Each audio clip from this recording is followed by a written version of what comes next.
Rajasenan Jayaram iconic ആയിട്ടുള്ള കോമ്പിനേഷനാണ് അത്. എന്തുകൊണ്ട് പിരിഞ്ഞു എന്നൊന്നും ഞാൻ ചോദിക്കുന്നില്ല, അതിന് ഉത്തരം പല ആവർത്തി പറഞ്ഞിട്ടുണ്ട്. പക്ഷെ ഞാൻ ആ ഉത്തരങ്ങളിൽ ഏകദേശം ഒരു 10 ഉത്തരങ്ങൾ ഇങ്ങനെ സാർ പറഞ്ഞിട്ടുണ്ട്. ആ 10 ഉത്തരങ്ങളുടെ സംഗ്രഹമായിട്ട് ഞാൻ ചോദിച്ചോട്ടെ. ഞാൻ മനസ്സിലാക്കിയെടുത്തോളം ഈ രണ്ടുപേരും രണ്ട് രീതിയിൽ വളർന്നുപോയി. ഒരാൾ താരം എന്ന രീതിയിൽ വളർന്നപ്പോൾ അയാൾ കഥയിലും കഥാഗതിയിലും ഇന്റർഫിയർ ചെയ്തു. അത് ഒരു ഡയറക്ടർ എന്നുള്ള രീതിയിൽ ഉൾക്കൊള്ളാനായില്ല. അത് തന്നെയാണോ പ്രശ്നം? ഇന്റർഫിയർ ചെയ്തില്ല, ചെയ്യാൻ തുടങ്ങുകയായിരുന്നു, ചെയ്യാനുള്ള അവസരം കൊടുത്തില്ല. കഥയിൽ ഇടപെട്ടത് കൊണ്ട് എന്തിനൊരു സുഹൃത്തിനെ വേണ്ടത്? കഥയിൽ ഇടപെട്ടിട്ടില്ല, പുള്ളിക്ക് കഥയിൽ ഇടപെടാൻ അറിയത്തില്ല. ഇപ്പോൾ ദിലീപ് കഥയിൽ ഇടപെടും, പല കാര്യത്തിൽ ഇടപെടും, ദിലീപിനത് അറിയാം. ജയറാം സത്യം ഞാൻ തുറന്നു പറയാം, എൻ്റെ ഒരു സിനിമ കഴിഞ്ഞാൽ അടുത്ത സിനിമയ്ക്ക് ഒരു 4-5 സെന്റൻസ് ചിലപ്പോൾ ഫോണിൽ കൂടെയാണ് പറഞ്ഞു കൊടുക്കുന്നത്. പിന്നെ ജയറാം ആ സ്ക്രിപ്റ്റ് കാണുന്നത് ലൊക്കേഷനിലാണ്. അങ്ങനെയായിരുന്നു. ഇത് മധുചന്ദ്രലേഖയും കഴിഞ്ഞ് കനകസിംഹാസനവും കഴിഞ്ഞിട്ട് അടുത്ത് പ്ലാൻ ചെയ്തിരിക്കുന്ന ഒരു സിനിമയുടെ കാര്യം വന്നപ്പോൾ ഞങ്ങൾ തമ്മിൽ ഈ പറഞ്ഞത് ആരംഭിച്ചു. അദ്ദേഹം കാസ്റ്റിങ് ഫോണിൽ കൂടെയാണ് സംസാരിച്ചത്. അപ്പം ഞാൻ ചോദിച്ചു, നമ്മളിങ്ങനെ അല്ലോ ചെയ്തുകൊണ്ടിരുന്നത്, അല്ല ഇനി അങ്ങനെയൊക്കെ വേണ്ടതെന്ന് ചോദിച്ചു. പറഞ്ഞ് എങ്കിൽ പിന്നെ ഞാനില്ല, നമുക്ക് പിന്നെ കാണാം, പിന്നെ എപ്പോഴെങ്കിലും കാണാം, നമ്മളിനി ഒരുമിച്ചുണ്ടല്ലോ. അത് വഴക്കായിട്ടല്ല, ഇതുപോലെ സ്നേഹത്തിൽ പറഞ്ഞു, ഇത്രയേ ഉള്ളൂ. അതിനെ പിന്നെ കൂടെ നിന്നവർ പലരും ഒന്ന് തെറ്റിയെന്ന് പറയുമ്പോൾ അങ്ങനെയാണല്ലോ, അറിയാമല്ലോ. ഒരു സ്ട്രോങ് ആയിട്ടുള്ളൊരു കൂട്ടുകെട്ട് ശകല അകന്നു കണ്ടാൽ പിന്നെ അതിനെ വലിച്ച് മാറ്റിക്കൊണ്ട് പോകാൻ ആളുണ്ടാവും.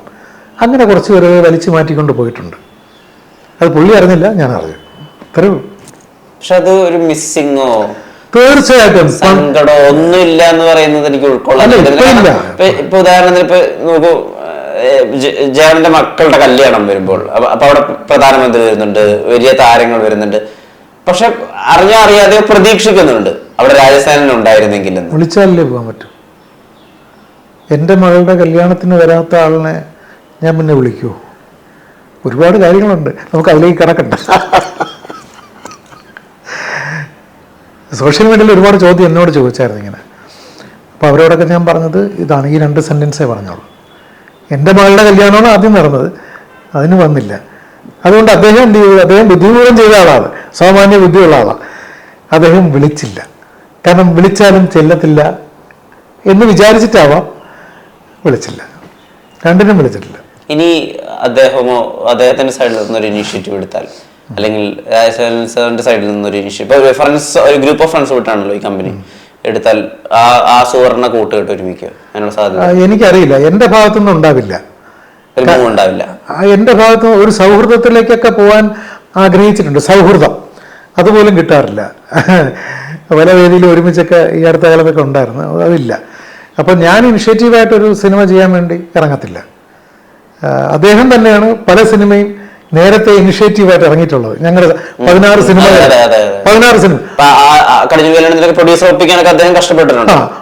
അതുപോലെ അദ്ദേഹം ഇറങ്ങിയാൽ ചിലപ്പോൾ നടന്നു വരാം. അദ്ദേഹത്തെ ഒരിക്കലും വേണ്ടാന്ന് ഞാൻ പറയത്തില്ല, പറയാൻ എൻ്റെ നാവ് അനുവദിക്കത്തില്ല. പക്ഷെ ഈ അടുത്ത് വരുന്ന 2 പ്രധാനപ്പെട്ട ചർച്ചകളിലും അല്ലെങ്കിൽ 2 പ്രധാനപ്പെട്ട സ്റ്റേറ്റ്മെന്റിലും രാജസ്ഥാനിൽ എവിടെ ഒളിഞ്ഞിരിപ്പുണ്ട്. ഉദാഹരണത്തിന് ആദ്യത്തേത് ഉർവശി എടുത്ത് പറഞ്ഞൊരു സ്റ്റേറ്റ്മെന്റാണ്, മധുചന്ദ്രലേഖ ഞാൻ ഇഷ്ടമില്ലാതെ ചെയ്തൊരു സിനിമയാണ്, ജയറാം പാർവതിയുടെ നിർബന്ധം കൊണ്ട് മാത്രം ഞാൻ ചെയ്തതാണ്, ആ സിനിമയുടെ കഥാപാത്രമായിട്ട് എനിക്ക് വിയോജിപ്പുണ്ടെന്ന്. അതിനോട് എങ്ങനെ പ്രതികരിക്കുക? ആ ഒരു വിയോജിപ്പ് അവർ പെർഫോം ചെയ്തപ്പോൾ തന്നെ മനസ്സിലായിട്ടുണ്ടായിരുന്നോ, അല്ലെങ്കിൽ ആ വിയോജിപ്പ് മാം കമ്മ്യൂണിക്കേറ്റ് ചെയ്തിരുന്നോ? എൻ്റെ ഒരു അറിവിൽ അവർ കമ്മ്യൂണിക്കേറ്റ് ചെയ്യുന്ന ഒരാളാണെന്നാണ് ഞാൻ മനസ്സിലാക്കുന്നത്. എന്തായിരുന്നു അവരെ അങ്ങനെ കാസ്റ്റ് ചെയ്യാനുള്ള സാഹചര്യം? ആ റോള് അവർക്ക് മാത്രമേ ചെയ്യാൻ പറ്റുള്ളൂ എന്ന് എനിക്കറിയാമായിരുന്നു. അത് ജയറാമിനോട് ഞാൻ അത് സൂചിപ്പിച്ചിരുന്നു. അപ്പോൾ എന്നെ ഫോണിൽ വിളിച്ചിരുന്നു ഉർവശി. ഇങ്ങനെ ജയറാം എന്നൊരു കഥ പറഞ്ഞു, എനിക്കൊന്നും മനസ്സിലായില്ല, ഞാനിപ്പോൾ 2 ദിവസത്തിനകത്ത് എറണാകുളത്ത് വരും, ഒന്ന് കാണാൻ പറ്റുമോ എന്ന് ചോദിച്ചു. ഞാൻ പറഞ്ഞാൽ കാണാം, എൻ്റെ കയ്യിൽ അതിൻ്റെ ഒരു 1 ലൈൻ ഉണ്ട്, ഞാനതും കൂടെ കൊണ്ടുവരാമെന്ന് പറഞ്ഞു. ആ വീട്ടിൽ ഇരുന്നുകൊണ്ട് തന്നെ 1 ലൈൻ വായിച്ചു കഴിഞ്ഞപ്പോൾ അവർ പറഞ്ഞു എനിക്ക് എല്ലാ കൺഫ്യൂഷനും മാറി, നമുക്ക് ചെയ്യാം എന്ന് പറഞ്ഞു. അങ്ങനെയാണ് ചെയ്തത്. പിന്നെ ചില ആർട്ടിസ്റ്റൊക്കെ ഇങ്ങനെ എന്നിട്ട് ഒരു കാര്യം കൂടെ അവർ ചേർത്ത് പറഞ്ഞിട്ടുണ്ട്, എനിക്ക് ആ പടത്തിന് സ്റ്റേറ്റ് അവാർഡും കിട്ടി എന്ന് പറഞ്ഞിട്ടുണ്ട്. അതിൻ്റെ താഴെ ട്രോളുകൾ ഉണ്ടായിരുന്നു. അപ്പോൾ ഞാൻ അതിന് മറുപടി കൊടുക്കേണ്ട കാര്യമില്ല.